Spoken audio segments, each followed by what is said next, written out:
السلام عليكم ورحمة الله.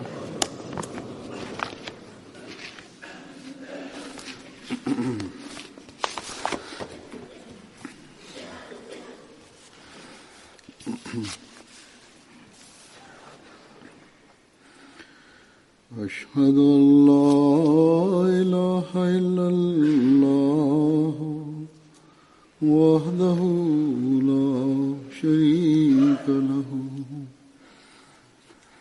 وأشهد أن محمدا عبده ورسوله أما بعد فأعوذ بالله من الشيطان الرجيم بسم الله الرحمن الرحيم الحمد لله رب العالمين الرحمن الرحيم مالك يوم الدين إياك نعبد وإياك نستعين اهدنا الصراط المستقيم صراط الذين أنعمت عليهم غير المغضوب عليهم ولا الضالين.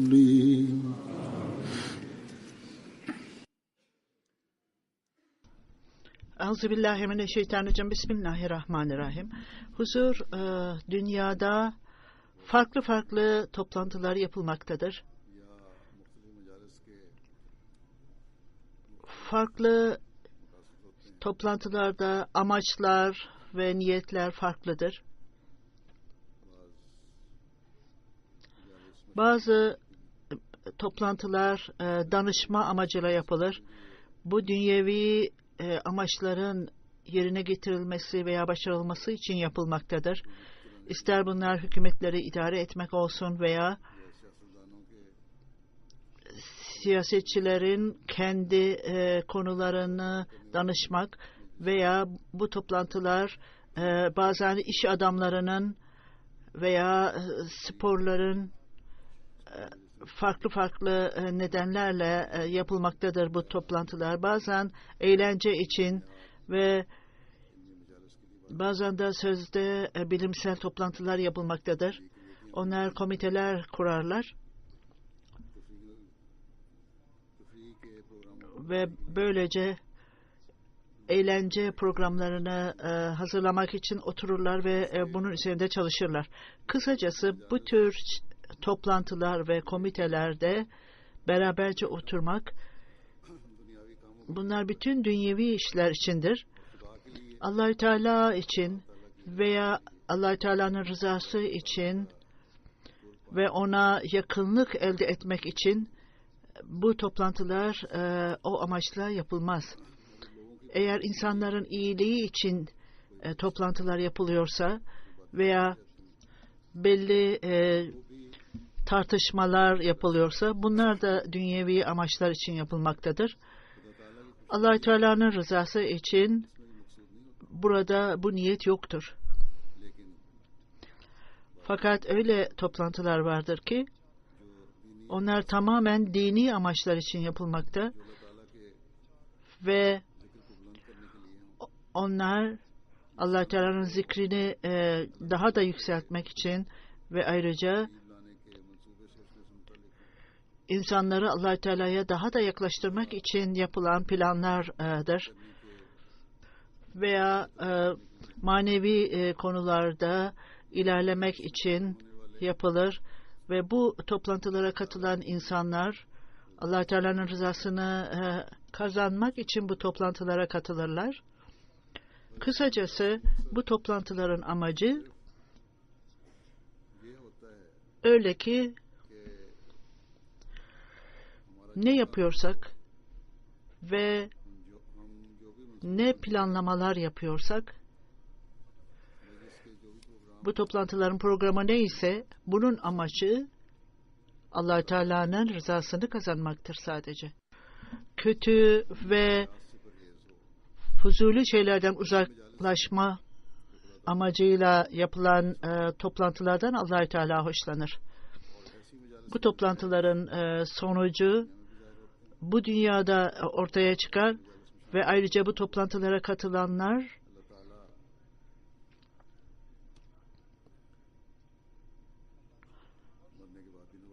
bu insanları kendi ölümlerinden sonra bile mükafatlandırır. Bu nedenle bir müminin görevi bu toplantı ister kendi evinde olsun, aile arasında çocukları veya evin dışında olsun, burada gayret sarf edilmelidir ve bizler nasıl acaba Allah Teala'nın rızasını kazanacağız ve nasıl bizler maneviyetimizin geliştirilmesi için nasıl neler yapacağız diye bakmalıdırlar ve müminlerin durumu nasıl acaba bunları ilerletelim diye olmalıdır. Bir müminin dünyevi toplantılarda Allah Teala'yı anmaksızın bu toplantıya katılmaz veya o kötü bir takım lüzumsuz şeylerden uzaklaşarak belki dünyevi toplantılara katılır ama kalbi daima Allah Teala'nın zikriyle doludur. Dünyevi amaçlı toplantılarda kandırma ve yalan, başkalarının haklarını ele geçirmekle işte onların toplantılarında bu vardır. Fakat müminin yaptığı dünyevi bir toplantı olsa bile bu tür muameleler orada yoktur. Yine bugünlerde gördüğümüz gibi siyasi ve dünyevi insanların bu tür toplantıları vardır. Sık sık böyle toplantılar yaparlar. Fakat Allah-u Teala'nın takvası, ondan korkması daima akıllarda tutulmalıdır ve bir müminden bunlar beklenir. Bunları daima akıllarda tutmalıdırlar. Kur'an-ı Kerim'de Allah-u Teala belli talimatlar vermiştir bu toplantılarla ilgili olarak. Bunlardan bahsedilmiştir. İsyan, itaatsizlik, günahtan uzak, ayrı, itaatsizlik, peygamberlere itaatsizlik, takvayı takip etmek, bu türlü toplantılar olmalıdır. Ne yazık ki Müslümanların toplantılarında tam bunun tersi olmaktadır. Müslümanlar başka Müslümanlara karşı onları tahrip etme, yok etme planları yapmaktadır. Allah-u Teala ya eyyühellezine amenu izâ tenacatum felâ tetanacahu bi ismi vel udvan ve masiyeti Resulü ve tenacahu ve birri ve takva vettekullahu ileyhi tuhşerun. Bunun anlamı, ey inananlar,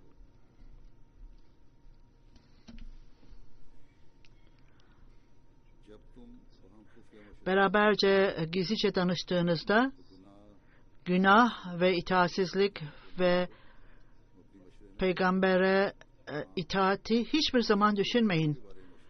Tabii ki dindarlık ve iyilik hakkında danışırsınız. Sonunda toplatılarak ona götürüleceğiniz Allah-u Teala'dan korkunuz. Fakat yine söylediğim gibi Müslümanlar bu Allah-u Teala'nın talimatını unutmuşlardır. Aralarındaki bölünmeler, ayrılmalar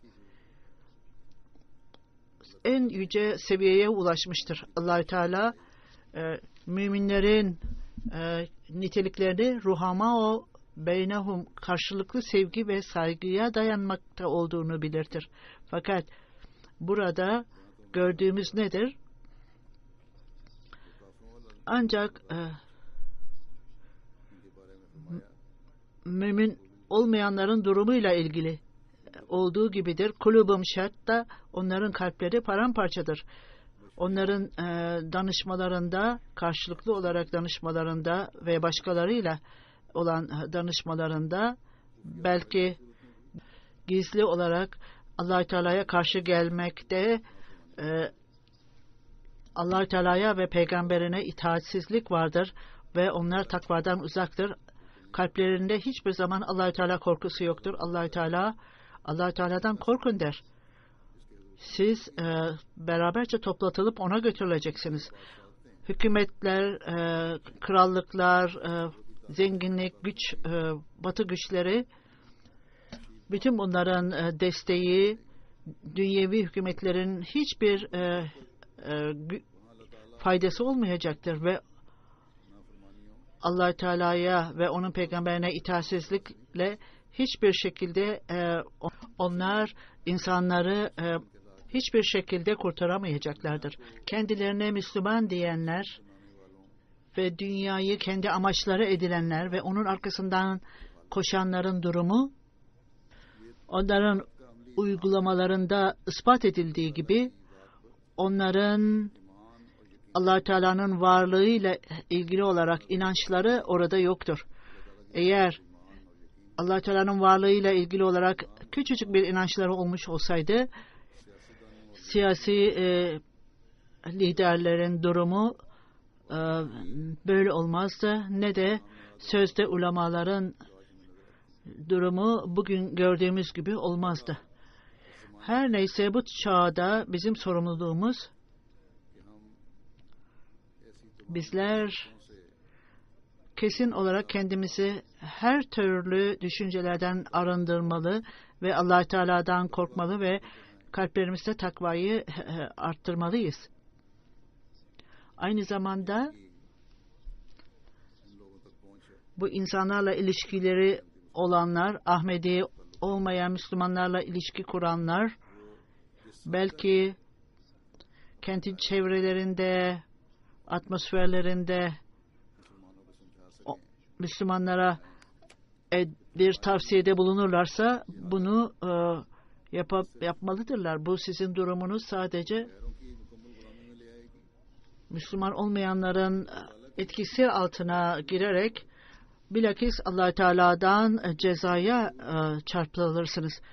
Bu arkasından koştuğunuz dünya sizin elinizden gidecektir. Siz zaten dininizi bırakmış durumdasınız. Şimdi Allah-u Teala'dan korkmanın ve takvanın kalplerinizde yaratılması zamanıdır. Aksi halde her şeyi kaybedeceksiniz. Dünyevi danışmalarda ve toplantılarda, Birleşmiş Milletler'in toplantısında olduğu gibi, geçenlerde Birleşmiş Milletler'in toplantısı vardı.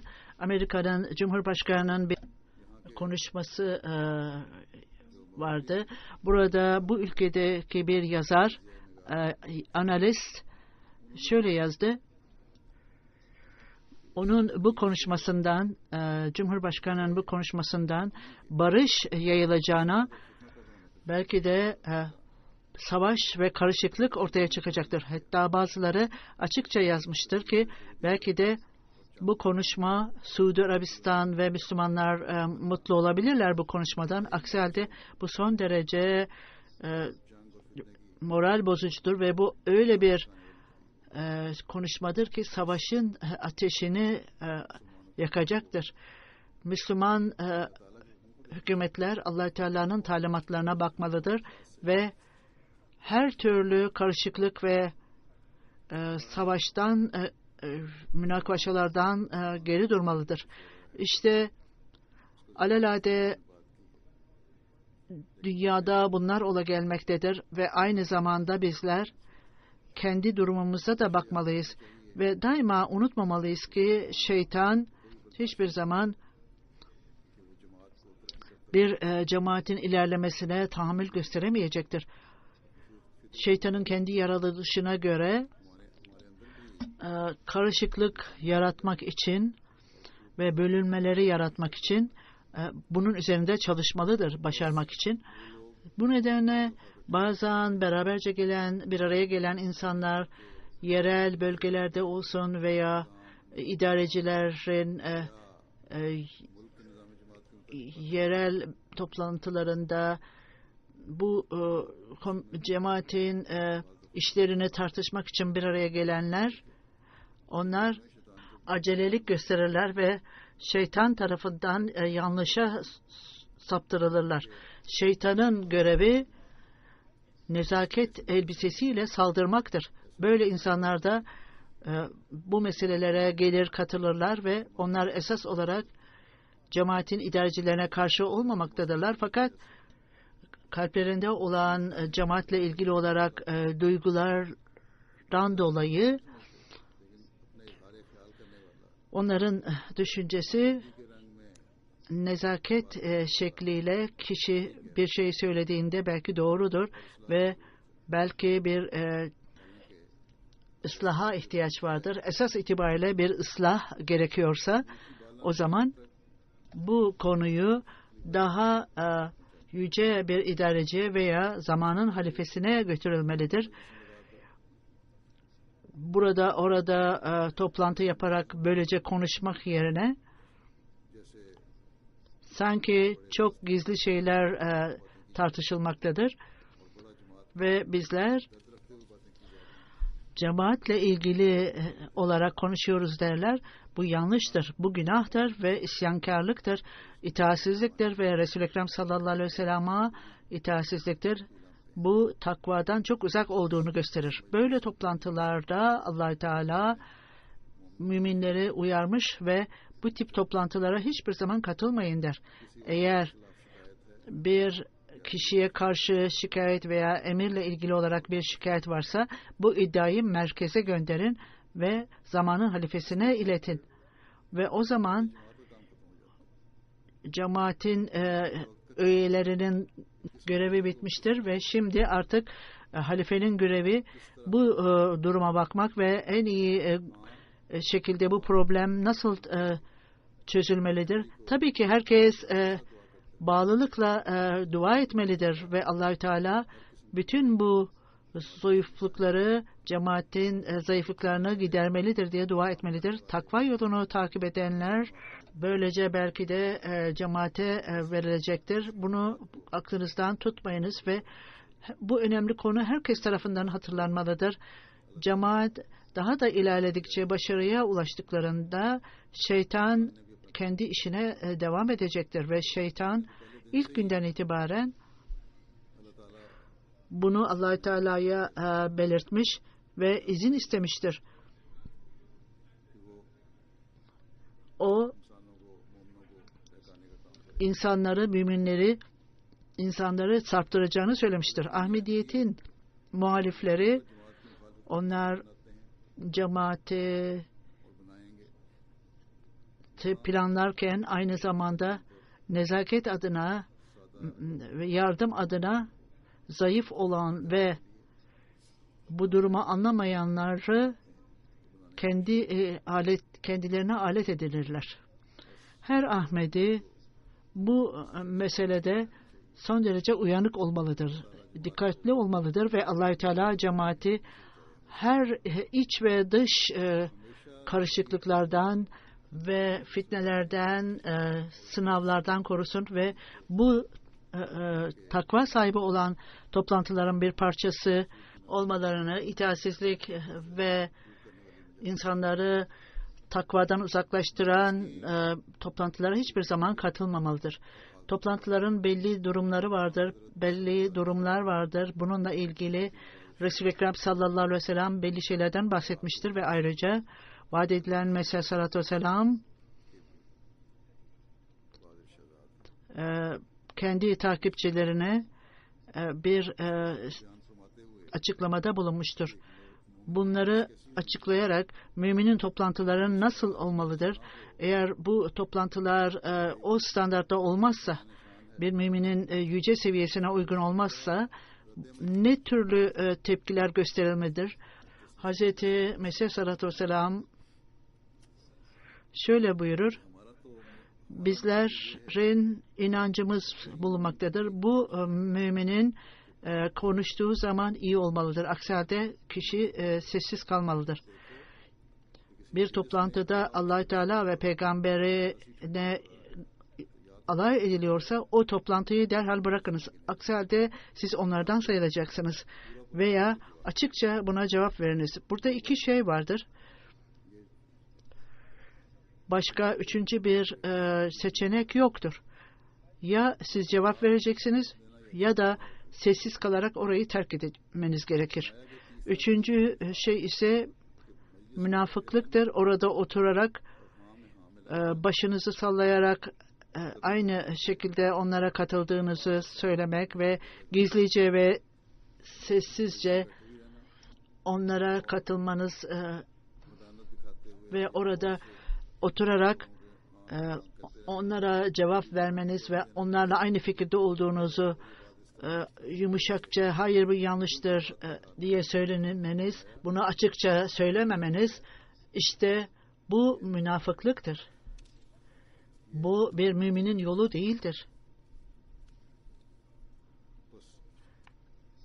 İşte bir müminin bu çeşit toplantılara karşı tepkisi bu olmalıdır. Dinle alay edilmekte veya planlar yapılmaktadır veya çok kandırmacı yolla tartışmalar yapılmakta ve insanların kalbinde şüpheler yaratmaktadır. Müminin tepkisi, eğer herhangi bir kişi Allah Teala'ya, peygamberine veya cemaatin idarecilerine karşı bir şey söylerse bunu çok sert olarak ve kesin olarak cevap vermeniz gerekir. Şöyle demek gerekir: eğer siz bu inancınızda doğruysanız bunu halifeye bildiriniz. Fakat böyle konuşmak doğru değildir. Bu toplantılarda böyle kişiler oturursa ve pasif olarak orada oturursa ve bunu düzeltmezse, o zaman vaat edilen Mesih Aleyhisselatü Vesselam'ın söylediği gibi bu münafıklıktır. Ve mümin daima bu tip durumlardan uzaklaşmalıdır. Din konusunda ve cemaatin idarecileri konusunda herhangi bir şekilde bundan onur duymamalıdır. Ya bunu açıkça ortaya koymalı veya ayağa kalkarak o toplantıyı terk etmeniz gerekir. Allah Teala bunu açıklar. Resul-i Ekrem sallallahu aleyhi ve sellem bunu bu şekilde açıklamıştır. Bir hadise göre Resul-i Ekrem sallallahu aleyhi ve sellem'in sahabelerinden birisi Resul-i Ekrem sallallahu aleyhi ve sellem'e gelerek, ey Allah Teala'nın Resulü, bana tavsiyelerde bulun dedi. Ve Resul-i Ekrem sallallahu aleyhi ve sellem, evet, Allah Teala'dan korkun, bir herhangi toplantıya katıldığında eğer onlar, oradaki insanlar iyi konuşuyorlarsa, doğru şeyleri konuşuyorlarsa orada otur. Eğer sizin hoşlanmadığınız şeylerle meşgul iseler o toplantıyı terk edin. O da bu noktayı açıklamış ve bu ne çeşit toplantı mümin tarafından sevilmelidir, hoşlanmalıdır. O sadece onu kişisel olarak hoşnut etmeyen değil, fakat idareciye karşı, cemaate karşı konuşuluyorsa orayı bırakınız, terk ediniz. Yine eğer onlar hoş olmayan konuşmalar yapıyorlarsa ne yapılmalıdır? Hazreti Abdullah bin Abbas'ın bildirdiğine göre Resul-i Ekrem sallallahu aleyhi ve sellem'e sorduğu bu soruda, peki hangi insanlarla beraber olalım? Resul-i Ekrem sallallahu aleyhi ve sellem, siz onlara baktığınızda Allah-u Teala'yı hatırlayacağınız insanlar ve onların konuşmalarından sizin dini bilgileriniz arttığında ve ayrıca onların davranışları ölümden sonraki hayata hatırlatan insanlarla beraber oturunuz. İşte bu bir hatırlatma olup sizin Allah Teala'nın zikri yapılan toplantılarda oturunuz. Allah Teala'nın dininin büyüklüğü zikredilen toplantılarda oturunuz ve orada bilgi edinmek ve ayrıca dini bilgilerin edinilmesi Ahmediler için, tebliğ ve terbiye için çok gereklidir. Bunlar gereklidir. İşte bunlar kişiye ölümden sonraki hayatı da hatırlatacaktır. Kişi daima bunu hatırlamalıdır. Sadece dünyanın parlaklığı her şey değildir. Dünyanın rızkı her şey değildir. Esas olarak Allah Teala'nın rızası bir müminin amacı olmalıdır. İlk hadiste belirtildiği gibi eğer bu insanların toplantısı varsa ve insanlar dine karşı konuşuyorlarsa böyle toplantılar müminler tarafından hoşlanılmamalı, ayağa kalkarak orayı terk etmelidir. Eğer bunu düşünüyorsak bizim büyüklerimiz, küçüklerimiz birçok kötülüklerden ve sınavlardan uzaklaşmış olurlar bu yolla. Gençler, birçok gençlerin toplantılarında bazen gençler bu tür toplantılara katılırlar. Onlar eğlence veya şaka yaparlar sözde. Bu toplantıların karakteri bazen gençler bunlardan etkilenirler ve biz böyle toplantılara gidelim, katılalım derler. Bir mümin genç daima hatırlamalıdır ki onların hayatları son derece bu tip toplantılardan uzak olmalıdır ve onlara oraya gitmemelidirler. Onlarda daima sınır olmalıdır ve o sınırlar içinde kalınmalıdır. Cemaatte bu tür olaylar olur bazen. Kötü toplantılar veya kötü arkadaşlar dolayısıyla bazı gençler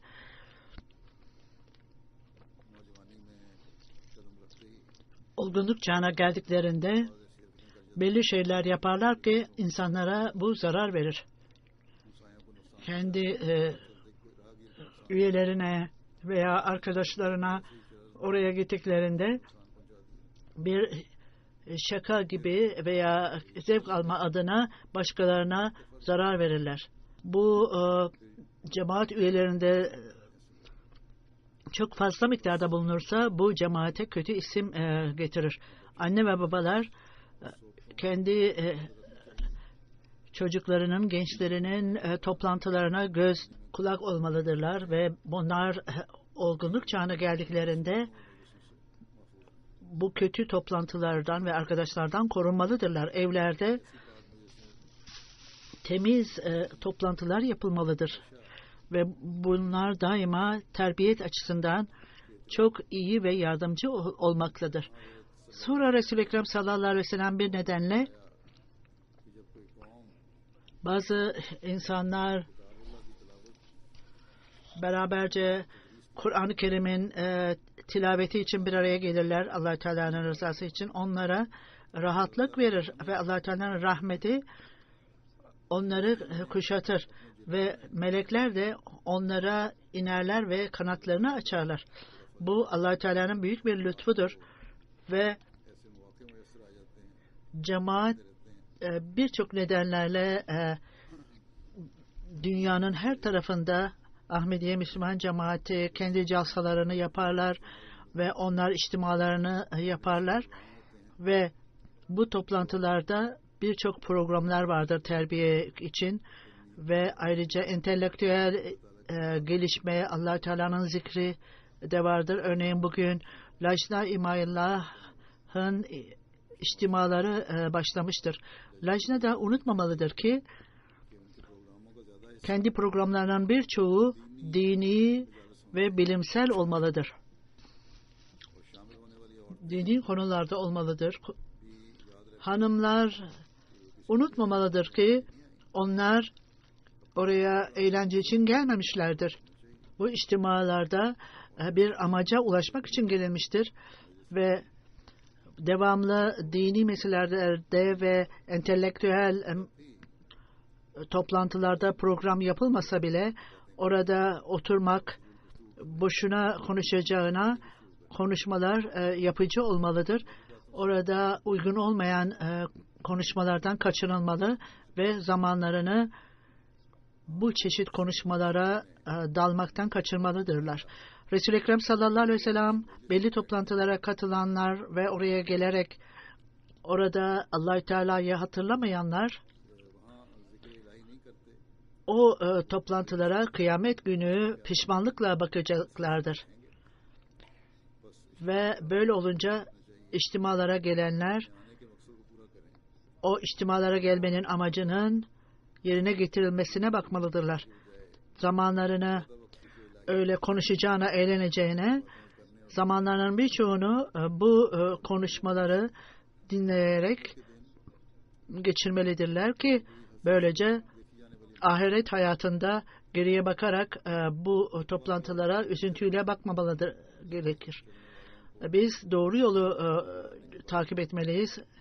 Takva sahibi insanların arkadaşlığında bize Resul-i Ekrem sallallahu aleyhi ve sellem'in önerisi, müminlerin eşliğinde oturmanın dışında başka insanların beraberliğinde olma, ancak takva sahibi insanların ziyafetinde olun. Normal olarak insanlar birçok kişilerle karşılaşırlar. Bazen Müslüman olmayanlarla da beraber olursunuz. Yoksa kişinin hiçbir zaman Müslüman olmayanlarla konuşmaması mümkün değildir. Resul-i Ekrem sallallahu aleyhi ve sellem'in tavsiyesi sizin oturduğunuz ve samimi arkadaşlarınız, ancak oturmanız, konuşmanız takva sahibi insanlarla olmalıdır ve böylece siz kendi takvanızda da bu yolda ilerlersiniz. Mesih Aleyhisselatü Vesselam kunu saadetin, takvada ilerlemenizin yolu budur. Kendi sözlerinde, davranışlarında, hareketlerinde, takva üzerinde ve doğruluk üzerinde olanlarla beraber olunuz. Ve onların sözleri, ifadeleri, davranışları gerçeğe dayanmalı ve her durumda onlar iyiliği ve takvayı göstermelidirler. Onlar dindar insanlardır. Ya eyyühellezine amanu takullahu. Ey inananlar, takvanın niteliklerini arayınız. Önce inanınız, ondan sonra kötülüğü bırakınız ve takva sahibi insanlarla beraber olunuz. Bu arkadaşlığın çok önemi vardır ve çok etkisi olacaktır. Bu kişiye devamlı olarak çalışacaktır. Eğer kişi kötü kişilere giderse, ben oraya herhangi bir kötülük yapmak için, zina etmek için gitmiyorum derse, bu kişiye siz zaman içerisinde bir gün aynı kötülüğü işleyeceksiniz denilmelidir. Çünkü orada bu arkadaşlığın çok önemi vardır. Eğer bir kişi bir meyhaneye giderse, ister o alkol alsın veya almasın, ne kadar kaçınırsa kaçınsın, bir gün o da içmeye başlayacaktır. Daima kötü arkadaştan kaçınınız. Dünyevi işlerde, kendi mesleğinizde, başka insanlarla ilişkiniz vardır söylediğim gibi. Fakat bu ilişki de bir sınır olmalıdır ve bu yol kendi kötü arkadaşlığında kötü insanların arkadaşlığına gidilmemelidir ve birçok kişiler bu toplantılara gittiğinde, bazen burada da belirtilir kişiler, İngiliz hanımların da bildirdiği gibi bizim eşlerimiz çok iyidir, fakat kötü arkadaşları dolayısıyla kötülükler onlara gelmiştir ve onlar kötü arkadaşlara gitmeye başlamışlardır. İşte Müslüman olmamalarına rağmen bunların farkına varmaktadırlar. Bizler bu nedenle bu konuda bunları durdurmak için daha da dikkat etmeliyiz.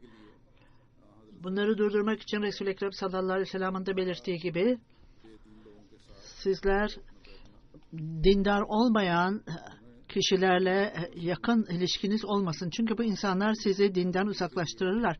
Tabii tebliğ amacıyla veya iyiliği onlara iletmek için bu insanlarla ilişki kurabilirsiniz. Fakat bu olmaksızın tabii ki tebliğ yapılamaz. Bu nedenle bu insanları kendi toplantılarınıza çağırınız. Bu dini ve dindar toplantılarda insanlar etkilenirler. Bizim calsamızda birçok kişi buraya gelmekle, bu toplantılara katılmakla bizim durumumuz tamamen değişti derler. Bu iyi arkadaşlığın sonucuyla ilgili olarak vaat edilen Mesih Aleyhisselam bir yerde bir kişi takva sahibi kişinin arkadaşlığına giderse gerçek onda çalışmaya başlar ve takva sahibi insanın terk eden ve kötü insanlara gidenlerin kötülüğü ve günahları gelişir. Bu nedenle Kur'an'da ve hadiste çok büyük bir uyarı vardır. Kötü arkadaşlardan uzaklaşın der. Allah Teala ve onun peygamberinin zikredildiği yerler eğer aşağılanıyor ve gülünüyorsa orayı bırakınız. Kişinin zayıflığı nedeniyle o kişi o insanlardan sayılır. Eğer takva sahibi ve doğru insanlarla beraber olunduğunda böyle insanlara bizim ne kadar ihtiyacımız vardır. Kişi bu talimatlara uymalıdır ve daima takva sahibi insanların arkadaşlığında olunuz. Hadiste de belirtildiği gibi Allah Teala melekleri göndererek bu takva sahibi insanların toplantısına geri gittiğinde Allah Teala onlara sorar ve ne çeşit bir toplantıya katıldınız. Orada bir kişi vardı ki insanlardan değildi Allah Teala'yı zikredenler, fakat sadece orada oturuyordu. Allah Teala o da bu insanlardan sayılacaktır. İnnehum kamun la yeşkeduhu savun. Yani hiçbir kişi bu iyi arkadaşlığın dışında bırakılmayacaktır. Böyle iyi arkadaşların dışında kalanlar ne kadar şanssızdır. Takva sahibi insanlarla beraber olmak ve onlarla beraber oturmak iyiliği alacaklardır ve bu toplantılar daima Allah Teala'nın zikriyle doludur. Vaat edilen Mesih Aleyhisselam, bazı insanlar kendi dilleriyle Allah Teala'yı zikrederler, fakat araştırdığınızda içlerinde ateisttir ve onlar dünyevi işlerde daima Allah Teala'nın gazabını unuturlar. Bu çok önemlidir ve dua vasıtasıyla Allah Teala'nın anlaşılmasını isteyiniz. Gerçek inanç olmaksızın buna erişemezsiniz ve Allah Teala ile bağlarınızı kesmek demek ölüm demektir. Siz günahlara karşı korunmak için dua ettiğinizde bu ölçüleri bırakmayınız. Bütün beraberce bir araya gelmek ve toplantılar yapmak, kötü şeyleri kışkırtan toplantıları terk ediniz ve daima bununla beraber dua ediniz. Unutmayınız ki bütün bu sınavlarda insanlarla olan ilişkilerde eğer Allah Teala'nın yardımı olmazsa bunlardan kurtulamazsınız. Günde yapılan 5 vakit namazda da göstermektedir ki eğer dünyevi düşünceleriniz namaz esnasında temizlenmezse zihninizden, o zaman bunun faydasını göremeyeceksiniz. Sadece hareketlerle dua etmeniz, ayağa kalkmanız ve namaz kılmanız doğru değildir. Kişi tamamen bütün bağlılıkla Allah Teala'ya dürüstlükle tabi olmalıdır. Mümkün olduğu kadar kişi tamamen Allah Teala'ya bağlı kalmalı. Kötü düşünceler ondan uzaklaşmalıdır. Bu tip namazlardaki dualar kabul edilir. Eğer sabit kalırsanız bu alanda Allah Teala'nın nuru onun kalbine inecektir ve işte aksi halde şeytanın zehirleyici kışkırtmasının etkisi olacaktır. Başka bir anlamda Allah Teala bütün bu kışkırtmaların ilacı ondadır. Onun için Allah Teala'ya eğilin ve bu kötü toplantıların kötü sonuçlarından Allah Teala sizi korusun. Bir hadise göre Resul-i Ekrem sallallahu aleyhi ve sellem'in devamlı uygulaması ne zaman bir toplantıdan çıkarsa Ey Allah'ım, sen yücesin ve senin adına yemin ederim ki ibadete senden başka layık olan yoktur. Senin affını dilerim ve daima sana dönerim. Bir nedenle o belli kelimeler vardır ki kim bu kelimeleri 3 kere tekrar ederse belli toplantılardan kalktıktan sonra Allah Teala onun belki yapmış olduğu bütün günahları affedecektir. O toplantılarda oturanlar iyi toplantılar ve Allah Teala'yı hatırlayan ve zikreden toplantılarda Allah Teala onların kalbine Subhanakallahum ve bihamdike la ilahe illallah estağfiruke ve tu'bu ileyk. Ey Allah'ım, sen tertemizsin ve çok yücesin. Senden başka ibadete layık yoktur ve senden af dilerim ve sana dönerim. Bende hoş olmayan şeylerden, bunun kötü sonuçlarından beni koru. Bu dua ile Allah Teala o kişiyi bu toplantının kötülüğünden korur ve o kişiyi böyle arkadaşlığın en iyi faydasını, en yüce faydasından istifade etmesini sağlar. Vaat edilen Mesih Aleyhisselatü Vesselam Allah Teala'nın yardımı olmaksızın bundan kurtulamazsınız. Onun için daima devamlı olarak Allah Teala'nın yardımını isteyiniz. Allah Teala bizlere bunu yapmamızı nasip etsin ve biz daima kötü arkadaşlardan uzaklaşalım, kötü toplantılardan uzaklaşalım. Ne yazık ki oraya gittiğimizden bunun kötü sonuçlarından korunalım. Daima takva sahibi toplantıları arayınız ve orada oturunuz.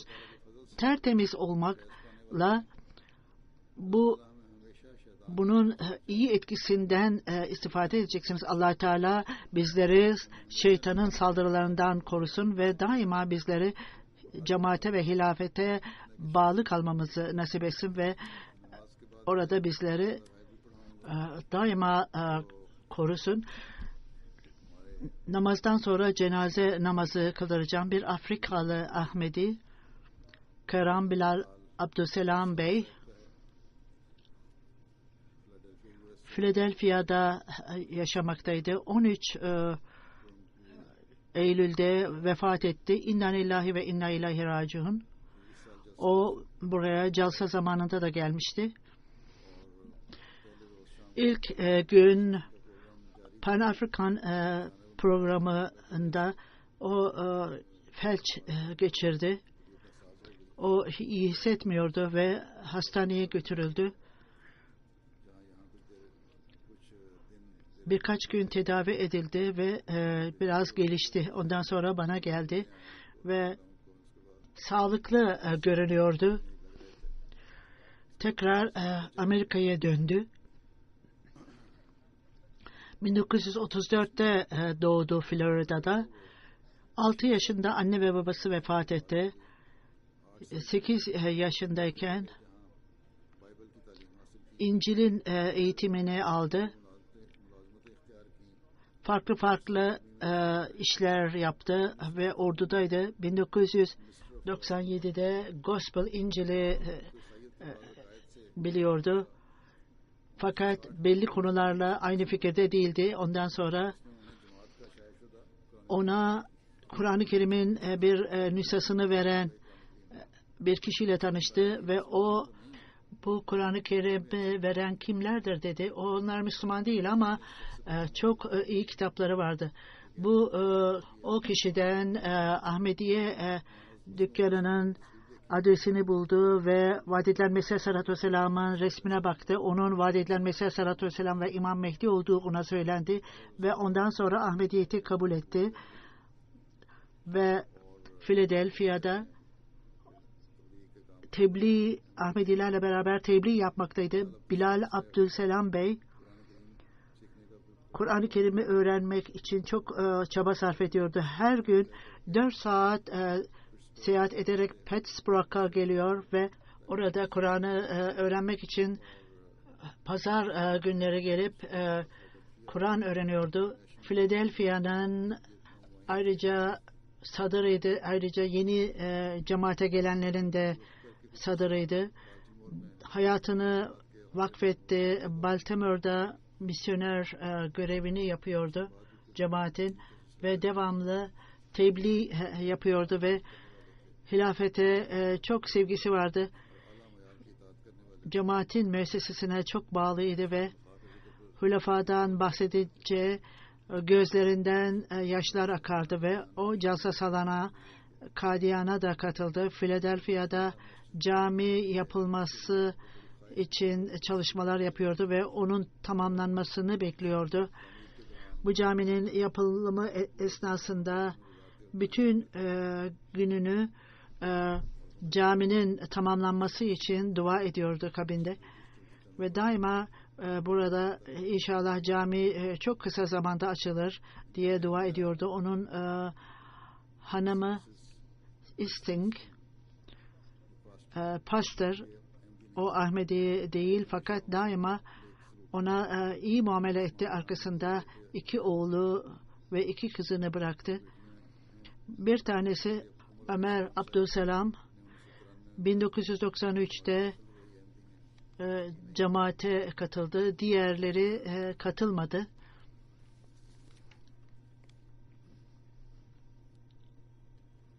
Abdullah Riva Bey orada misyoner şöyle diyor. Çok cemaatin aktif üyelerinden birisiydi. Çok iyi davranıştı. Popüler, herkesi bilen, seven ve insanlara yardım eden bir kişiydi ve daima cemaatin işlerini yapar ve gençlere çok yakındı ve ayrıca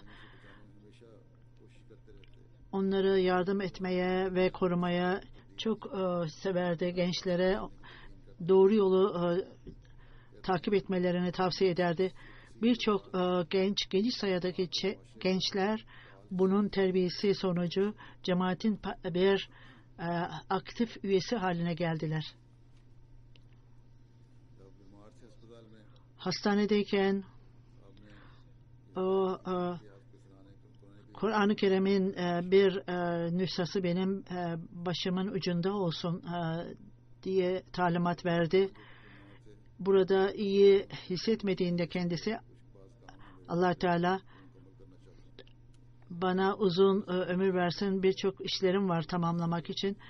Onun hilafetle olan ilişkileri son derece bağlıydı ve daima ne zaman onunla karşılaşsam yüzünde çok güzel bir tebessüm vardı ve son derece bağlıydı cemaate. Allah Teala makamını arttırsın ve onu affetsin ve ayrıca Allah Teala bütün ailesine Ahmediyeti kabul etmelerini nasip etsin. Amin.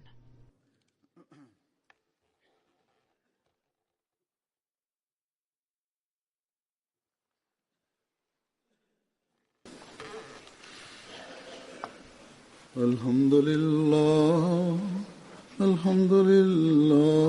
nahmaduhu ve nestainuhu ve nestağfiruhu ve nu'minu bihi ve netevekkalu aleyh ve na'uzu billahi min şururi enfusina ve min seyyiati a'malina.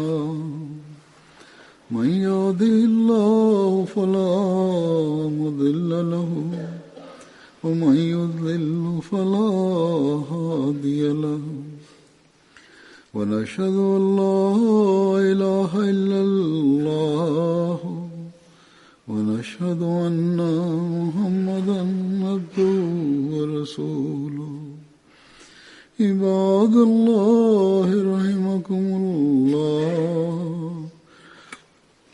إن الله يأمر بالعدل والإحسان وإيتاء ذي القربى وينهى عن الفحشاء والمنكر والبغي يعظكم لعلكم تذكرون اذكروا الله يذكركم وادعوه يستجب لكم ولذكر الله أكبر.